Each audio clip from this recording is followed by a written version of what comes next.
Buenos días, buenas tardes o buenas noches. Hoy vamos a ver el tema de la célula.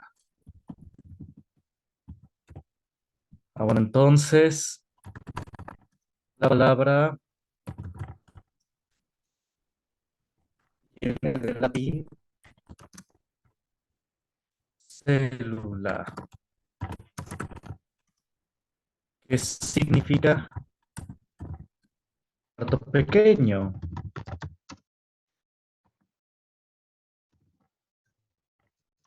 Eso significa la palabra célula, significa cuarto pequeño. Incluso de aquí viene la palabra celular o teléfono celular. Es un cuarto pequeño, ¿no? Porque ya el celular tiene muchas aplicaciones y pareciera que es un cuarto pequeño. Entonces, eso significa la palabra célula. Y como vamos a ver, efectivamente así es. Tiene muchos componentes que pareciera que es un cuarto pequeño. Vamos a ver. Vamos a ver los componentes de la célula. Bueno, aquí están los principales componentes de la célula. Ya habíamos dicho, ¿no? El concepto de célula. ¿Qué es célula? Lo he mencionado, ¿no? Es la unidad estructural funcional y de origen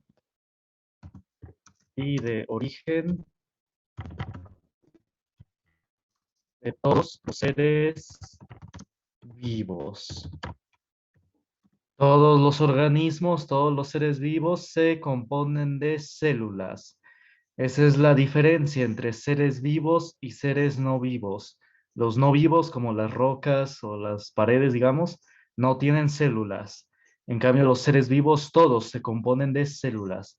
Es lo que les da estructura, función y, bueno, y origen, ¿no? Lo que les da vida. Entonces, todos los organismos vivos se componen de células. Y hay distintos tipos de células. Hay célula animal, célula humana, célula vegetal, para las bacterias, que son las procariotas. Y a su vez, por ejemplo, de un humano, tiene a su vez distintos tipos de células humanas. Por ejemplo, las células de los músculos, las células de los huesos son distintos. Ahí está, mismo un organismo tiene variedad de células. Hay células de la piel, de la sangre, hablando de, pues, de los humanos, de los músculos, etcétera. Bueno, no lo vamos a especificar más porque eso ya sería más un estudio histológico, un curso de histología. Aquí lo vamos a ver los componentes de la célula de manera general y vamos a hacer comentarios generales. Entonces, si quieren ver más sobre la célula, sobre los tipos de célula, pueden consultar un libro de histología, que es lo que llevan todos los que llevan un área de la salud, los que estudian un área de la salud. Es lo primero que se ve en el primer año, histología. Bueno, entonces vamos a ver los componentes. Uno de los primeros es el núcleo. Dice, es el rector de todas las funciones celulares. Contiene los cromosomas y al nucleolo. Presenta una envoltura nuclear. Controla la herencia y dirige la división celular, ya que contiene ADN. Entonces, núcleo significa corazón de la manzana. Eso significa la palabra núcleo, corazón de la manzana. Entonces aquí, este es el núcleo, todo esta bolita, es como el corazón de la manzana, es el centro. Ahí está, eso significa la palabra núcleo. Entonces, es muy importante el núcleo para la célula, porque ahí adentro, como dice acá, contiene ADN. El ARN también, aquí adentro está el ARN. ¿Por qué? Porque dentro del núcleo está el núcleo, se lleva a cabo la síntesis de ARN, el ácido ribonucleico.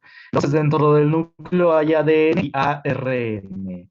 Ya comentamos un poco del ADN y el ARN en la clase de genética, ¿no? El ADN contiene la información del individuo, es lo que se conocen los llamados genes, y el ARN, quizás no lo comenté, es un traductor. El ARN traduce la información del ADN a otras células o a otras moléculas.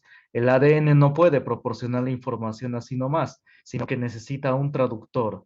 y ese traductor es el ARN. Es como el módem del Internet. El módem del Internet no solamente es para controlar el pago, o la contraseña y el acceso, sino que es necesario de por sí. Porque la empresa envía la señal de Internet y lo que hace el módem es traducirla, la traduce y se la da a la computadora, al celular, a la televisión, etcétera, ¿no? Entonces, así de igual manera es el ADN y el ARN. ¿Y dónde se encuentran? En el núcleo. Y adentro se encuentran los genes. En el caso de las células humanas, cada célula humana contiene 46 cromosomas y están en el núcleo. Ahí está, cada célula humana, imagínense, cada una de las células que contiene nuestro cuerpo, tienen ahí el núcleo y tienen esos 46 cromosomas, esa información nuestra. Bueno, ahora vamos con la membrana plasmática. Este es muy importante. Ahora vamos con la membrana. La membrana, dice, es la capa que rodea la célula y su función principal es separar el interior del exterior celular e intercambiar sustancias. La membrana está acá. La envoltura es lo que envuelve a la célula y es muy, muy importante de igual manera porque a través de la membrana entran y salen sustancias de la célula. Digamos que como que se alimenta la célula a través de la membrana. ¿Cómo entran y salen sustancias? A través de fuerzas eléctricas.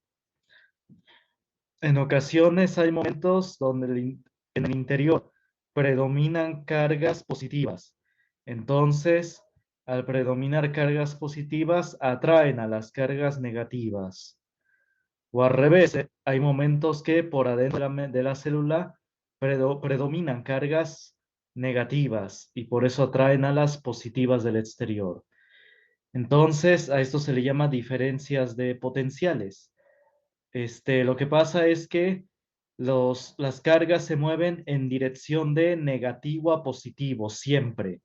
A ver, aquí voy a hacer un dibujo de negativo a positivo siempre.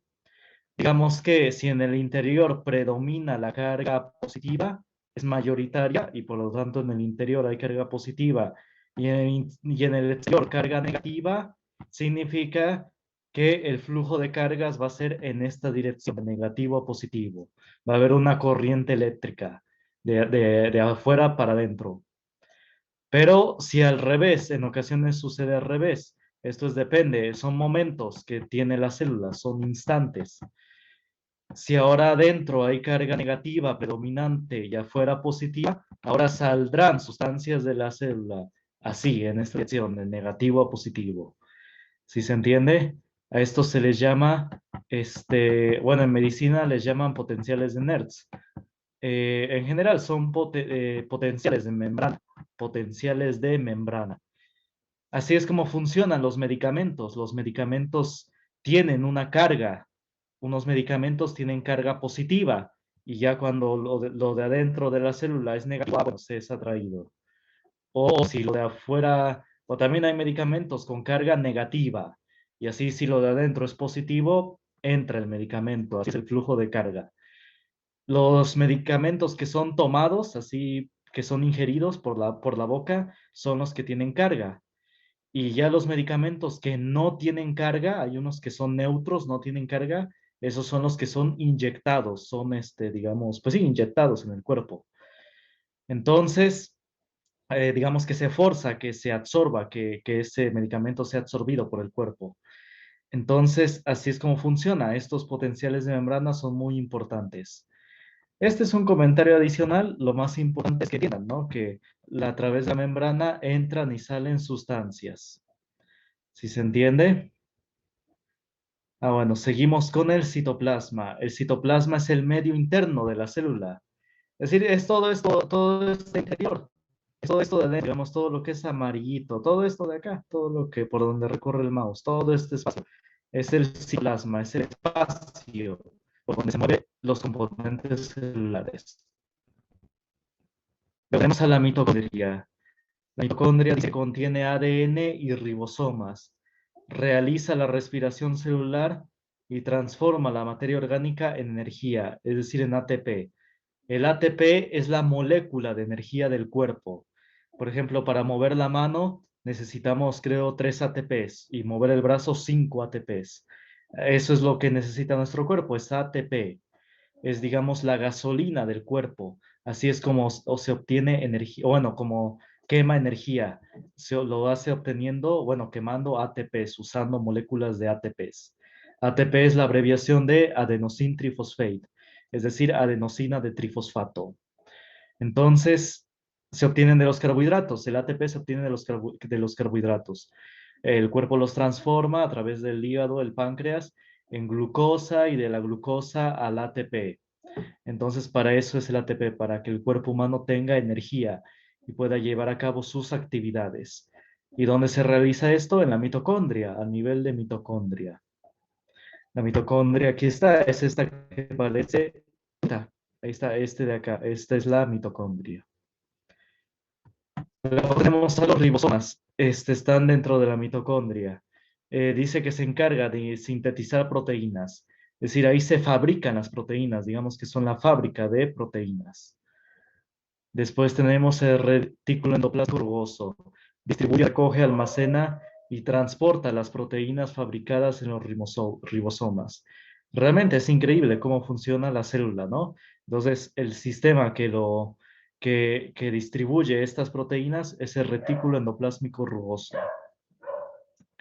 Luego tenemos el aparato de Golgi, dice es continuación del retículo endoplásmico. Se encarga de almacenar y clasificar las proteínas que recibe del retículo endoplásmico. Entonces, uno las distribuye y el otro las clasifica. Realmente parece paquetería, ¿no? Es increíble, ¿no? Cómo funcionan las células. Uno las distribuye y otro las clasifica, ¿no? Luego están los lisosomas, dice pequeñas estructuras esféricas que almacenan enzimas digestivas que ayudan a digerir los alimentos. Enzimas son catalizadores, son sustancias que ayudan a que se lleve a cabo una reacción química. En la célula, obviamente, hay demasiadas reacciones químicas y quienes ayudan a que estas reacciones químicas sucedan son las enzimas. Se les llama catalizadores también en química. En biología serían las enzimas. Ahí está, después esta pared celular. Dice, es una capa rígida que se localiza en el exterior de la membrana plasmática de hongos, bacterias, algas y plantas. Ahí está, esto es para las bacterias y los hongos y las plantas, la pared celular. Es como, digamos, es otra especie de membrana, es algo que los protege. Tiene su nombre específico, por ejemplo, en el caso de las bacterias se les llama peptidoglucano. Los antibióticos están diseñados para atacar esa pared celular de las bacterias, que se llama peptidoglucano. El cloroplasto es exclusivo de las plantas, es el sitio donde se realiza la fotosíntesis y solo se encuentra en 83 células vegetales. Luego tenemos los centriolos, dice facilitan la división celular al traccionar los cromosomas hacia los polos. El citoesqueleto les proporciona soporte y movilidad a la célula. Y el citoesqueleto, hay que decirlo, está formado de proteínas. Son muy importantes las proteínas y se obtienen de las verduras. Las verduras son la principal fuente de proteínas. Y finalmente tenemos la vacuola. Dice es una bolsa que acumula sustancias de reserva o de desecho. Son estas que se muestran acá, estas bolsas. Son lugares bolsas donde se depositan sustancias de desecho o de reserva. Por ejemplo, hace unos días estaba leyendo un estudio de salud y decía, ¿no? Que veían en una muestra ahí ¿cómo se dice? De una parte del cuerpo. Y decía, digo, no voy a especificar cuál, este, decía que veían células multivaculadas. ¿Qué significa esto? Que eran, o no, células del sistema inmune, macrófagos multivaculados. ¿Qué significa eso? Significa que las células del sistema inmune estaban comiéndose las bacterias que estaban invadiendo a esa parte del cuerpo. Ya se las habían comido y las habían depositado esas bacterias en las vacuolas. Por eso decía multivaculados. Significa que ese macrófago, esa célula del sistema inmune, los macrófagos son del sistema inmune, se habían comido ya varias bacterias ya estaban reaccionando, ya se estaban combatiendo la infección y ya las estaban digiriendo. Entonces, por eso es importante tener muy bien estos conceptos para los que estudian biología o de la salud, etc. Es muy importante tenerlos en cuenta, porque así uno entiende esas palabras que ocupan. Por ejemplo, si dice multivaculado, es que está reservando, está teniendo muchos desechos. Y si estamos hablando de un macrófago, de una célula del sistema inmune, es porque se había comido varias bacterias. ¿Sí se entiende? Bueno, entonces, esto es todo por ahora. Vean el siguiente video que es respiración celular.